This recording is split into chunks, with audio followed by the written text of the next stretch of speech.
Ahí más o menos, eso es. Bueno, el USB entiendo que están aquí, pero no sé por qué no quiere entrar. Voy a ver si lo miro mejor. De todas formas, estos son los puertos USB a los que tenemos acceso y este cable USB debería de ir aquí, ¿ok? Y con esto hemos terminado todas las conexiones de nuestro ordenador. Ahora vamos a hablar, después de estos dos elementos que faltan, de cómo acceder a la BIOS y comprobar que están todos los controladores, todos los dispositivos. Ahora a continuación vamos a explicar una pieza, la instalación de una pieza que no aparecía en nuestro simulador ya que es de una generación posterior. Es la tarjeta dedicada. A diferencia de la tarjeta tradicional que se inserta en la placa madre, esta se conoce como dedicada porque es distinta a la que va integrada en la placa en sí. Como vemos aquí, la conexión es PCIe, aquí tenemos los pines e irá colocada de forma vertical en la placa.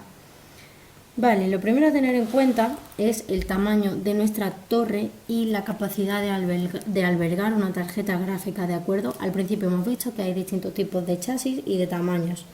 Nosotros que tenemos una full tower podemos albergar una tarjeta gráfica dedicada, normal y de low profile, ¿vale? Esta es una low profile, la que yo he cogido para el ejemplo es una Radeon HD 6450 de 1 GB y es de low profile. Esta que vemos aquí vale 10 euros.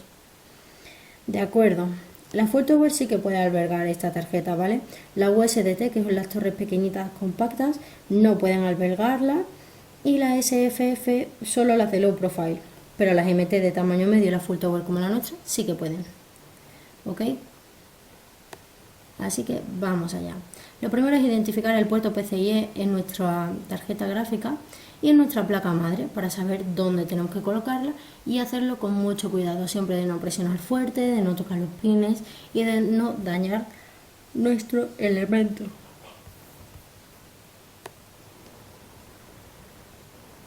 Aquí está la identificación de los puertos por el exterior. Retiraremos las cubiertas del puerto PCIe de nuestra gráfica.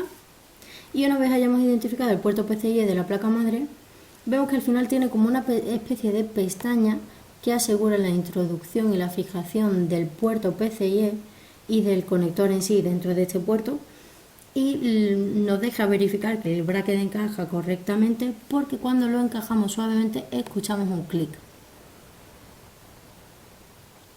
La conexión de esta tarjeta gráfica va de la placa madre a la fuente de alimentación.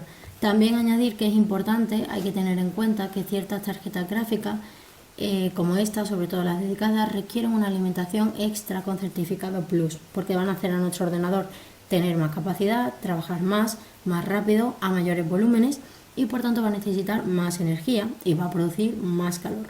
Así que es notable decir que quizás necesite más disipación y más fuente de energía en general. Y hasta aquí la instalación de nuestra gráfica dedicada. Bueno, y a continuación vamos a ver la última pieza que se nos pedía en nuestra tarea, que era una SSD instalable en un puerto M2. El puerto M2 lo podemos observar aquí en esta parte.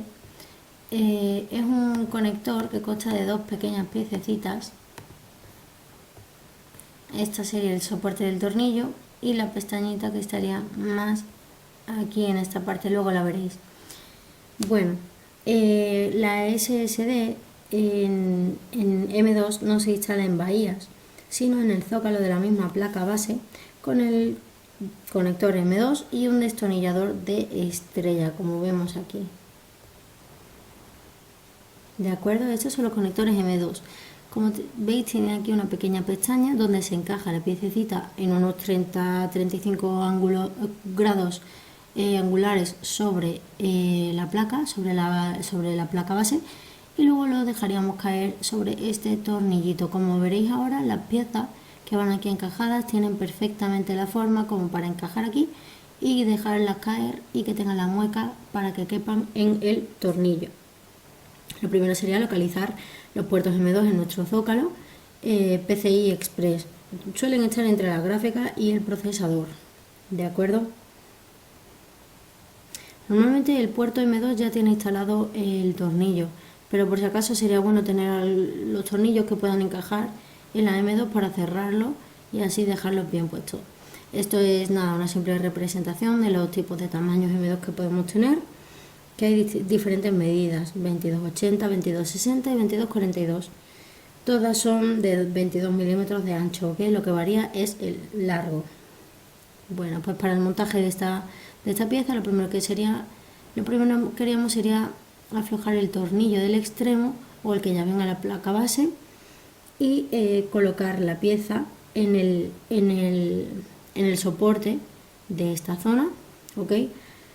Y acoplarlo ahí hasta que haga clic. Algunos zócalos modernos ya traen disipador para los M2 como PCI Express 4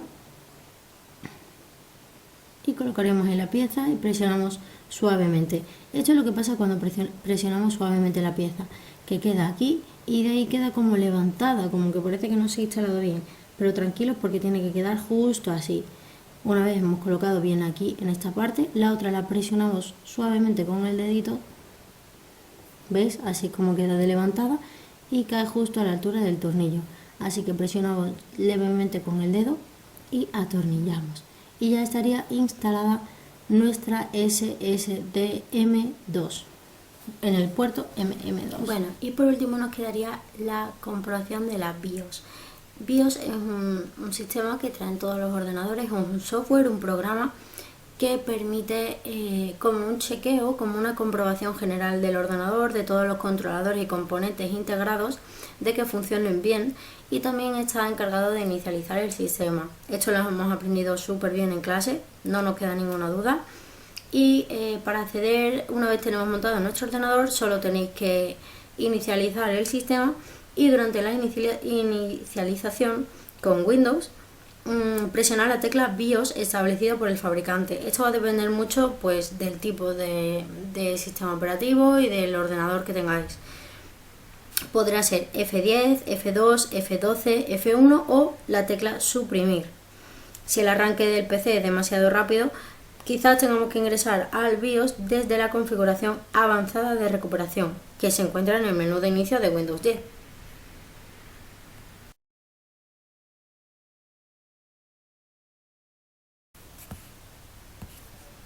Vale, a continuación y ya por último vamos a hablar de la monitorización de hardware a través de nuestro equipo. En teoría, para llevar al monitor de hardware se puede hacer solamente por la combinación de las teclas Control, Alt y Suprimir. O podemos hacerlo a través de programas como hemos hecho en clase y como veremos ahora. Yo voy a recomendar 3 programas principales. De acuerdo. Este es el primero que recomendaría, el administrador de tareas de Windows. Microsoft lleva un tiempo integrando una aplicación de este tipo de fábrica en el mismo sistema operativo. Se encuentra dentro del administrador de tareas y ha ido ganando peso poco a poco en lo que es el mercado. Ya cada vez se necesita instalar menos porque hay acceso a lo que tenemos de hardware dentro de nuestro sistema operativo sin necesidad de descargar ningún programa. Como vemos aquí, nos da información sobre todo el sistema informático, velocidad, potencia, frecuencia, procesos, subprocesos, identificadores, tipos de archivos, etc. En segundo lugar, recomendaría el programa Open Hardware Monitor. Es una herramienta que no solamente destaca por ser de código abierto, gratuita, sino porque es muy completo para monitorizar desde la temperatura de los componentes hasta los últimos sensores integrados, por ejemplo en el procesador. Es muy completo, es muy detallado. Además, se puede conocer la velocidad a la que van los ventiladores, los voltajes a los que están funcionando todos los componentes, las frecuencias a las que está trabajando el procesador, etc. Además, es compatible con la mayoría de los sensores. Y por último, hablaría de AIDA 64 Extreme, que es una aplicación que se ha convertido en un referente a la hora de monitorizar y diagnosticar el estado de nuestro equipo informático. De hecho, hay varias ediciones que permiten ajustarse a distintas preferencias y perfiles de usuario.